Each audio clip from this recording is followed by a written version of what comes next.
Today is the day we could win the Premier League. We probably won't, but we could.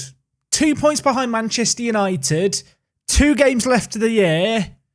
It's been a long weekend waiting for this. I'm still not ready. Let's do it. Let's do it. Let's just get this over and done with.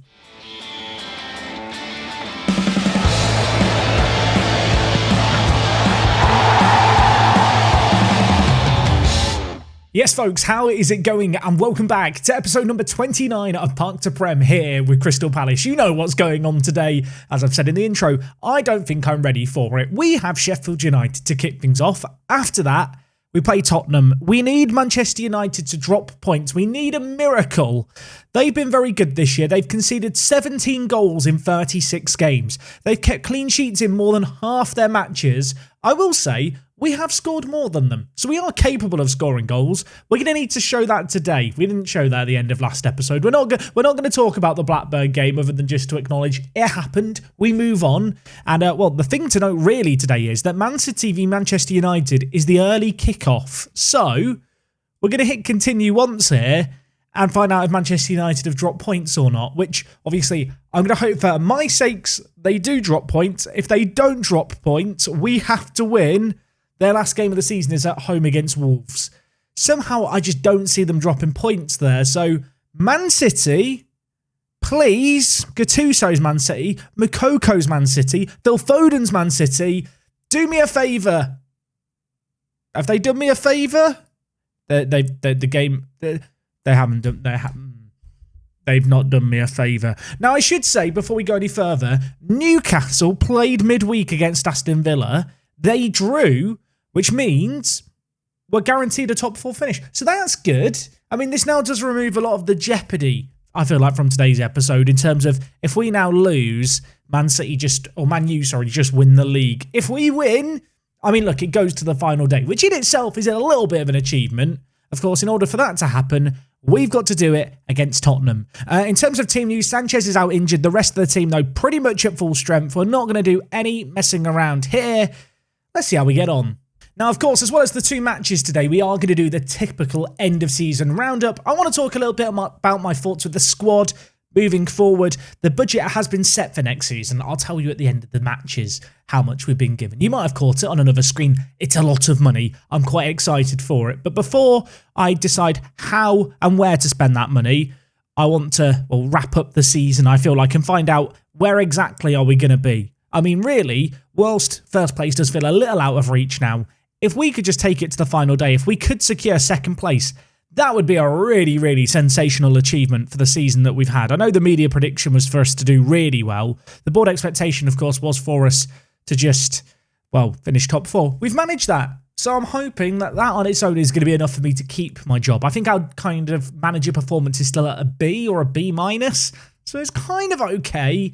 But I do feel like this season on the whole has been a bit of a disappointment. It'd be nice to end it on a high here, and it'd be nice if we could get an early goal here to settle my nerves against Sheffield United. Carlier plays it forward to Zandbergen. Now with Severin at shadow striker. Fofana in at right back, of course, for Sanchez, who's out. Plays it in, and Bjorn, well, I thought he was going to score. He's kicked it straight at the goalkeeper. Also, did I say earlier we're playing Tottenham? We're not playing Tottenham. Obviously, Sheffield United. You can see it on your screen. My mind's a mess. This is what a season at Crystal Palace has done to me. I've lost the plot. I will say the reason Tottenham is on the mind is because we have got them in the second game today. But I think I misspoke earlier and said that we have them now. If I didn't say that, then this has probably all been edited out, the video. So if you've never seen it, if you have seen it, well, I'm admitting I made an error. I'm not perfect. And well, we've not been perfect here. We were a bit slow to get going, but as you can see from the XG story, once we start creating stuff, we got momentum. Unfortunately for us, half-time coming at a bit of a bad time. We've got to do better here. We've got to do better here. If we draw this, then, well, we might not get second. We definitely can't win the league. We do need to win this game. I haven't really thought about the possibility that we don't win this game, and so we have to change things up. I mean, can we take a chance? I mean, they've now got a free kick. This is not very nice to see. Demicolli for them steps over it, hits it. I mean, I brought Severin in today. I dropped Angelo Jr. after the last game. Maybe he wasn't the issue. Maybe we're just bottlers. Maybe we're a team with a load of money that are destined to not have success when we need it. 40's been poor today. I'm going to drop him for Adama at Mola. Elsewhere, De Silva has been a mess. I'm bringing in Middleby. Oh my word. They've had one shot on target. It was a set piece. It flew into the top corner. There's 15 minutes left here. I've got to go on the attack. Now, is this the time to dust off my plan for next season? I think it might be, folks. I think it's time to dust off El Plan. Now, you might be sat there wondering, Jack, what is El Plan? What is the plan? Well, this is the plan. It's a system that I played in the Streamer Showdown. It's kind of an asymmetric 4-2-3-1. That's probably the best way to think of it. Now, our current crop of players aren't a perfect fit for it because we obviously have quite a few right-sided players, and obviously Gurajaga can't play in the middle, but this is a system I've had a lot of fun playing with recently in Football Manager in PvP. I've not used it extensively against the AI in any kind of circumstances. Now feels like a good time to try it out. Also, it means that Zandbergen can play as a winger. It facilitates a load of the strikers in our team by playing with 2 shadow strikers. And actually, I think it does fit the crop of players we've got pretty nicely. Middleby is going to play as a shadow striker here. This is a role that, well, he needs to learn. We are currently training him in it. Elsewhere, Severin is going to continue at shadow striker. Carlier, Zandberg and Gurajaga all get to play their best positions. And I'll level with you. I think that our team's a pretty good fit for this. I mean, this is a bit of a late time maybe to deploy it as a plan. But let's see what can happen. I like the fact I've bigged up this plan. Our highlights begun before any changes have happened. If we score here, do I change my mind? I mean, it doesn't matter. We've not scored it. Bjorn has hit it at the goalkeeper. It was a good chance, one of the better chances we've had.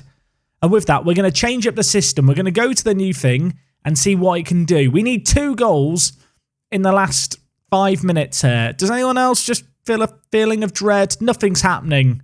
Nothing is happening. I mean, what a depressing way to just give up winning the league.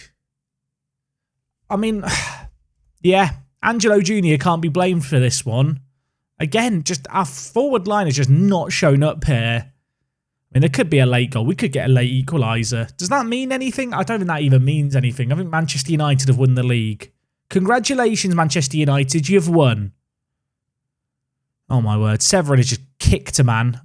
Sorry, what's happening? Everyone stopped playing after Severin kicked a man, but then the play continued. Zandbergen, playing as a winger, crosses it in. It's in the back of the net. Severin scored it. Maybe the new tactic works. I just should have played it sooner. I was going to save that for later, show you the plan for next year. You've seen it here. I mean, it's technically worked. Just took a while. I mean, on the plus point, not lost. Negatives, can't win the league now. Now, I'll hold my hands up. Didn't really plan for this circumstance, but we do have 1 game left of the year. We can't now win the league. Everton just won 5-0. Arsenal won 3-0. There's still a possibility we could finish as low as 4th, which is quite different to finishing 2nd. The Premier League does have significant prize money. I know this doesn't get talked about a lot. I feel like when you hear the Premier League and think of money, you can get a TV revenue. There's quite a lot of money involved in finishing in different spots. I mean, just finishing 2nd is worth 4 million more than finishing 4th. So I do want to win the last game of the year. Maybe we'll try the new system from the off in it. We're taking on Tottenham. It's at home. We should win it. Let's go see if we can win it. Bit of a weird vibe for this 2nd game. I don't know how to feel about it, folks. I really hoped we were going to take it down to the final day of the season. Wasn't meant to be. Today we're taking on Tottenham at home. I am going to use this last game of this season as a real chance to give some of the players of tomorrow a shot in the first team. So Lozano is going to come in and play on the right-hand side as a winger within the new system with the 2 shadow strikers. We're going to play Heinz Winter as the lone forward, a man who I think is pretty well suited to this role within the team. At centre attacking mid, we're going to play Middleby. As I already mentioned, we're training him to play as a shadow striker. He's been training well. Just giving him some game time there is going to be vital to continue his progression. I do feel like between Middleby and De Silva, we have 2 players here who could potentially be world-class shadow strikers, potentially playing behind Gurajaga with perhaps Bjorn out to the right. So yeah, bit of rotation needed. Of course, Carlier is going to play as the 2nd shadow striker today. That is because I want to give Henia a game. This could be his final game for the club, in all honesty. Got a year left on his contract. The 32-year-old was one of our first big signings as a championship club. his kind of utility use in the first team has diminished over the course of this year. He has started 6 games in the league. We have rotated things a lot this season, but it does feel like, it's the end of a chapter really for him at aged 32. Elsewhere, David Lind is going to come into the team and play as the roaming playmaker in this system. For people wondering why I use a roaming playmaker in this system, this role is really, really good, especially in front of a back four, for just dropping into spaces and just making themselves available. Unlike, say, a deep line playmaker who just tends to sit really statically in the middle, the way the roaming playmaker moves with the ball side to side to always be open is really good in this year's match engine. So, especially as a defensive mid, we're going to give it a go with David Lind, who perhaps doesn't possess the most amazing ability going forward, but from a raw creativity standpoint and with his mentals, and his physicals aren't that bad really for an 18-year-old, I think he's a pretty good fit for this role in our team. So, I feel like between Lind, Lozano, Winter, and I suppose Hennia's send-off, this is a bit of a I don't want to say a tribute team. I don't want to make it sound like I'm not taking the game seriously. Of course, I do want to finish top 2, but it's kind of just an opportunity to, try a few different things out, knowing that top 4 is now secured, something we've strived towards all season. It's worth noting the board did tell me midweek they were really happy that we actually challenged for the title this year. Of course, the long-term vision for the club was qualify for the Champions League next year, maintain a Premier League challenge for the next few years, then win the Premier League. The way this season's gone, even if it hasn't gone down to the final day, the AI has read it as, hey, you did actually get to the kind of title-chasing front. So, you know what? I'm going to look at this season as a success. The board think it's successful. We're hoping we can end on a high, even with a rotated team, as Tottenham hit the woodwork with the first highlight of the game, and it now comes to Ricci. We are going to get it away from danger. Lozano, could we catch them on the break? I mean, we've got all these pacey young players who have not played many minutes this year, at least with the first team. I feel like now would be a good chance for them to all stretch their legs and show us what they can do. Also, Fofana might have shown got a twisted knee. You know what? Sanchez is already out for the year, and I know it's the last game of the season. I don't really want to risk it. So we're going to bring in Todibo to play at centre-back. Worth noting, Marcus Tullio is back in the team today. He was still not 100% fit last game. Then we're going to slot in McIntosh at right back, which within this system is actually an inverted wing-back role. Just tucking inside a little bit more to help with the kind of, space in the middle that you can obviously see with how the shape is set up. I am being told that Middleby should be played in a familiar position, ignoring it. He needs to learn to play Shadow Striker. It's where I plan on playing him next year. And well, we might need to do some defending here. Nice block. Who was that? That was Henia with the block. If this is his final game, not a bad contribution there. And now we look to break. Heinz Winter in a wide area. Can he pull it across? He can. Carlier's there as the Shadow Striker. Heinz Winter, you beautiful man. I like Heinz Winter. We all know that, Jack. You don't have to tell us. Really good to see Collier get a goal from the Shadow Striker role. Has been playing a slightly deeper position as a centre mid on attack and as an advanced playmaker previously. Here, turns up, right place, right time. Great finish into the bottom corner. Incisive counter-attack. Nice to see that the new system looking good in its first game where we start with it. Daramola on the near side. Of course, as far as we're concerned, we just want to win this game. A win, and we finish second, which I will celebrate. That is a great little achievement if we can pull it off. McIntosh, oh my word, he's hit the crossbar. He started this game at centre-back. He's now playing as the inverted wing-back. Gets into a really good area there. Unfortunately, denied by the woodwork, but at the break, it's 1-0. It's not been a game full of loads and loads of chances, but we've looked good at the back. Not had as much of the ball as I'd like, but we're ahead. That's all that really matters. Carlier's picked up a little bit of a knock, so we're going to take him off and bring in Severin to play as a Shadow Striker. I feel like this really is now a glimpse into the team of tomorrow. We've got Winter, who I think is 19, Lozano's 19, Severin and Middleby in their early 20s, David Lind's only 18 at roaming playmaker. Obviously, Henia drags the average age up a little bit, but when you get our midfield and attack, this is a kind of outfield final third, excluding Henia, with kind of an average age of 20. The future looks bright here at Crystal Palace. Obviously, it's been a good season this year, but I do feel like with the kind of squad that we have, the age of our first team players, it's also a team that's only going to get better. You know, players like Gurajaga, I think, is only 23. De Silva's slightly older than that. Bjorn is 23.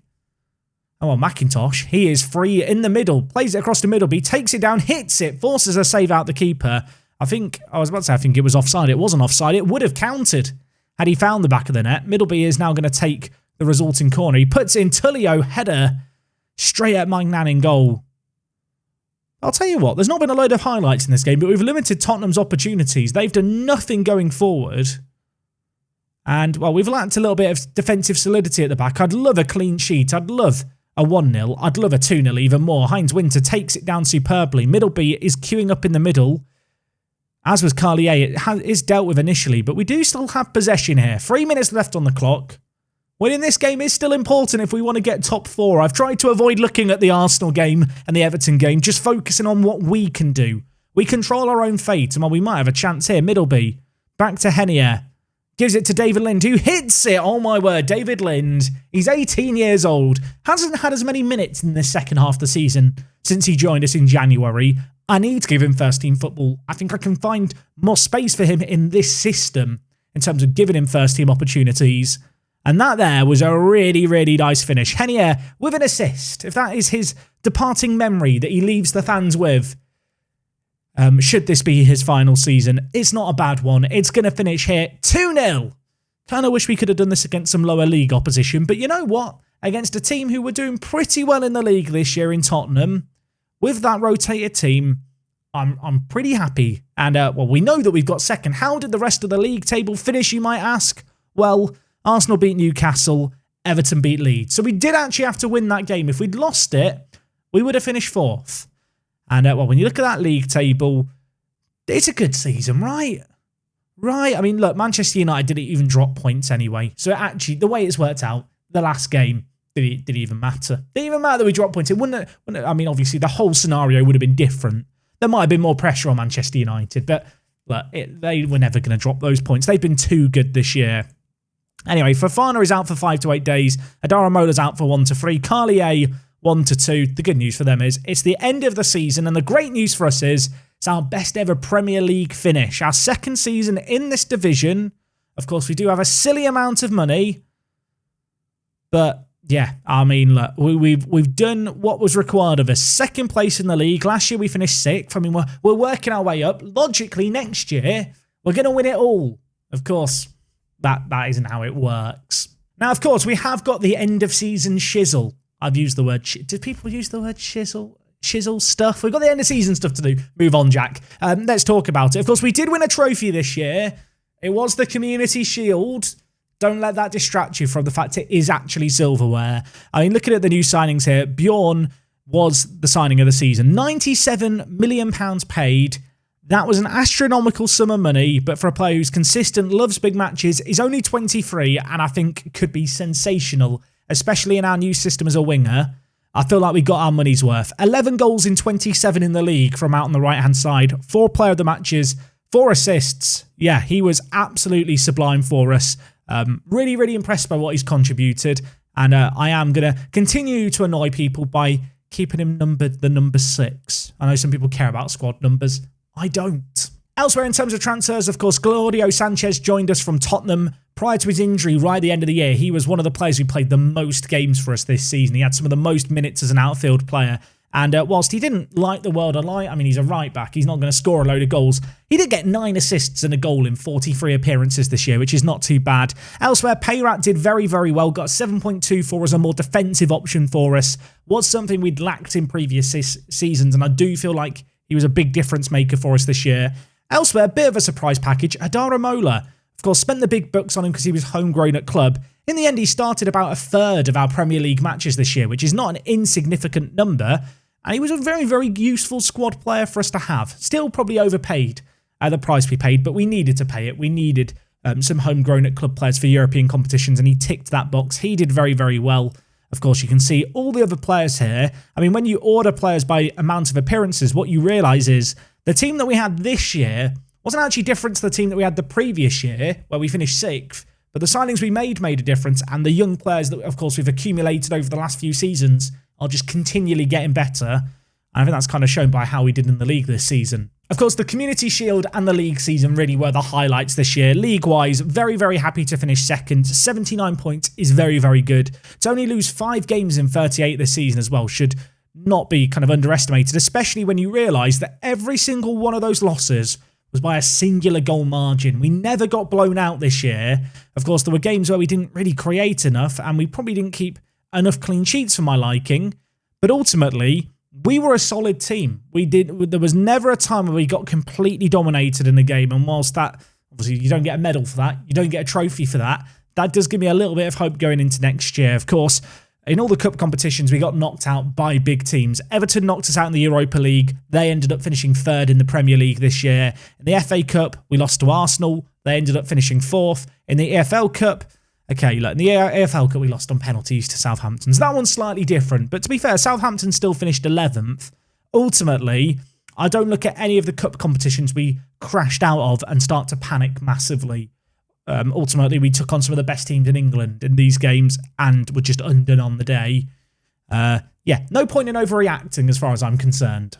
From a financial point of view and a reputation point of view, things are on the up, of course. We've now qualified for the Champions League for the first time, which I'm hoping going into this summer is going to open up some opportunities to bring in some super big names. Something that we experienced last summer was that despite all our money, despite the fact, of course, we were playing in the Europa League, we can actually attract Europe's elite and the world's elite of football to dine at the Crystal Palace table.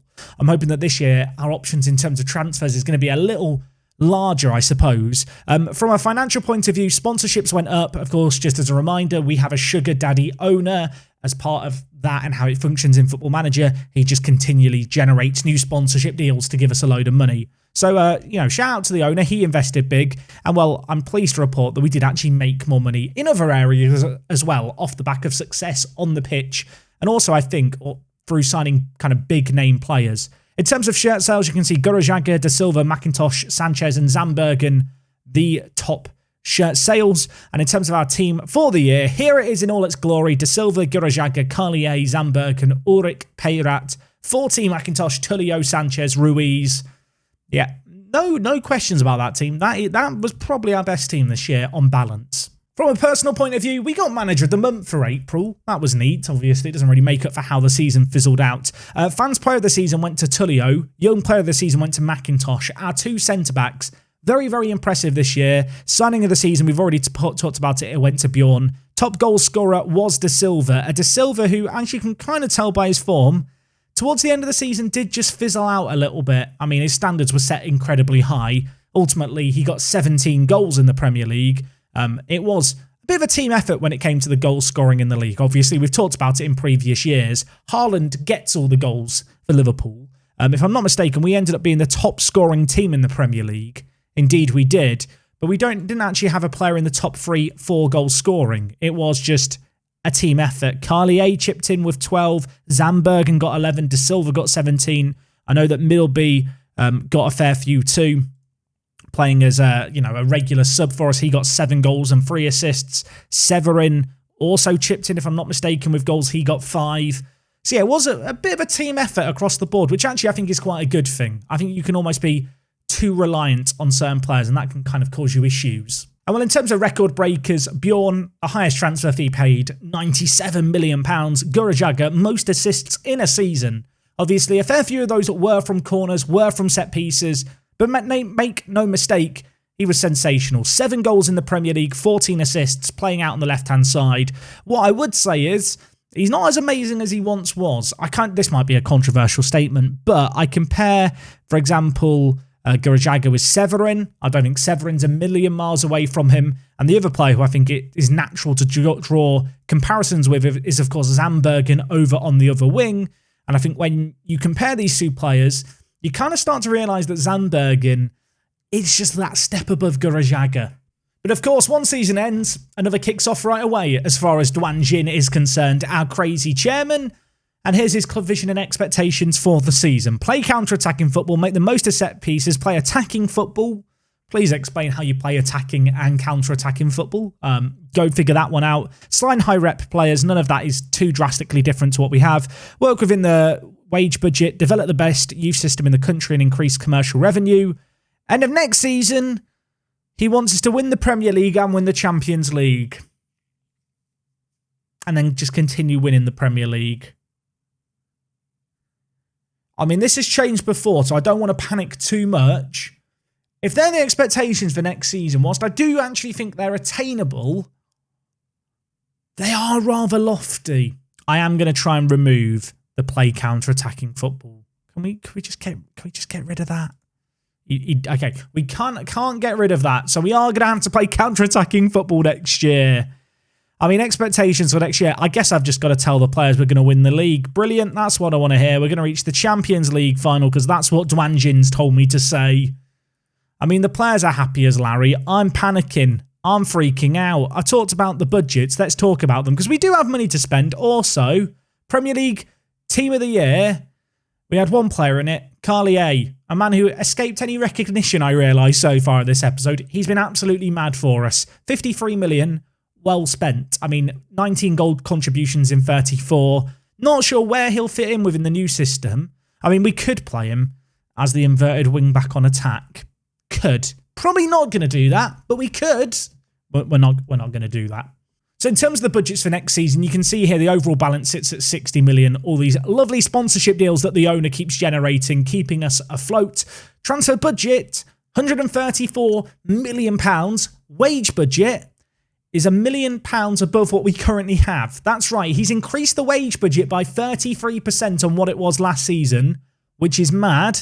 Some of that is going to have to go, I think, into tying in some of our current players to longer-term deals, but we already have a kind of big squad, a squad where I think we could lose a player or two if we wanted to and not be, massively weakened.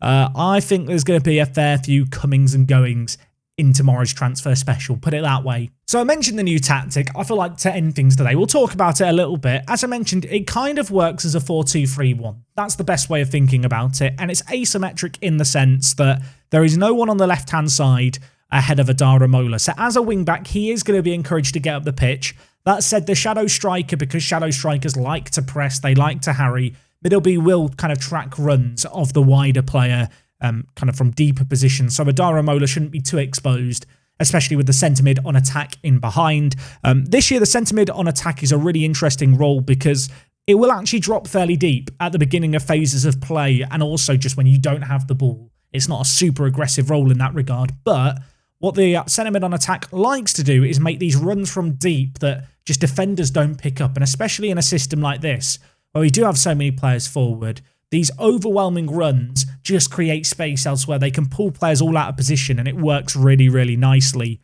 Of course, one of the reasons for going with a winger in this system is we've got some natural wingers in our team. Of course, Lozano can play there, perhaps the winger of tomorrow. But elsewhere, Gurajaga can most certainly play as a right winger if we wanted him to. And perhaps most notably, Bjorn is just a world-class winger. I feel like this year we've kind of misused him to an extent, although I think it's a credit to him. He's played as an inside forward a lot this year, and he's still put in some good performances. 11 goals, 4 assists. Kind of excited to see what he could do out on the right-hand side, playing in his stronger role. And, well, we talked about it earlier on this year, my desire to maybe go to a 2-striker system. I actually think by playing with 2 shadow strikers, we kind of kill 2 birds with 1 stone, in the sense that a lot of our strikers are kind of well suited to play as shadow strikers and I think can learn that position and role fairly well. A good example would be De Silva, who right now, as you can see, is unconvincing at centre attacking mid. If we were to highlight his attributes just as a shadow striker, you're going to see here, just he is very, very well suited to it. I mean, with the exception, I suppose, of the lack of concentration and maybe work rate, his technicals are amazing for it. His physicals are amazing for it. His traits are also kind of nice for it. The ability to run with the ball, trying first-time shots if he's played through. It works nicely. And with how this system works, the advanced forward has some slightly different instructions. So he takes more risks, dribbles more, shoots less often, and tackles harder. We do want to apply pressure high up the pitch, but with takes more risks and shoots less often, the player is going to look for high-risk passes, low percentage passes, which when you've got 2 shadow strikers either side making runs forward, does allow the advanced forward to kind of spearhead attacks. But because they've got shoot less often and because they're going to look to pass it and take some more risks, they do have a bit more playmakeriness around them. This year, at least in the match engine, I don't love the deep lying forward role. I don't think it works that amazingly. I feel like the advanced forward with these extra instructions, a little bit of the best of both. I already talked a little bit about the roaming playmaker earlier on in the episode and why I think it's kind of nice. But in terms of the back line, I feel like it kind of explains itself. 2 ball-playing defenders playing with a roaming playmaker just allows us to build out from the back. Additionally, because we've got so many players higher up the pitch, ball-playing defenders, if they see those players open, will play longer balls. The inverted wing-back role is really useful in Football Manager, especially in a system like this where maybe you're slightly light in the middle. You kind of saw it in that last game, but when McIntosh was there, he'd get into some fairly advanced positions. The inverted wing-back will do that, but primarily they're just going to close out this area of the pitch alongside the roaming playmaker. On the other side, I think the wing-back is slightly more self-explanatory. There's all this space in the wide areas. They have some late arriving runs on the overlap they can make. And when we're overloading teams in the final third, often the wing-back is open to put a ball into the box. Instruction-wise, we're going to change things up. Last season, we slowed things down. We passed it around more methodically. Around midway through the season, I got rid of the instruction dribble less. That was kind of a hangover from when we didn't have as many crazy dribblers. When you look at our team now, you look at the players in our team. Carlier has 14 dribbling. Lozano, probably not the best example because he's not the starter. But Gurajaga, 17 dribbling. Bjorn has good dribbling. Bjorn, where are you? 16 dribbling. De Silva also has good dribbling. 17. Kind of playing this slow, methodical passing style of play doesn't really make any sense anymore with the players that we've got. I think we can be quicker. We can be more direct. We can just look to use our raw creativity. We've got some of the best attacking players in world football, and I feel like a system like this gives them a bit of freedom to do some fun stuff, and I think it's going to work pretty well for us. So I suppose that brings us on to what is the team for next season? Where are we going to look to strengthen things? And this is the team that right now I'd pick with our current squad. If everyone was fit, if everything was good, this is the team that I'd go with. And it might shock people to see Middleby in the team, but Middleby this season has been impressive when we've given him limited opportunities.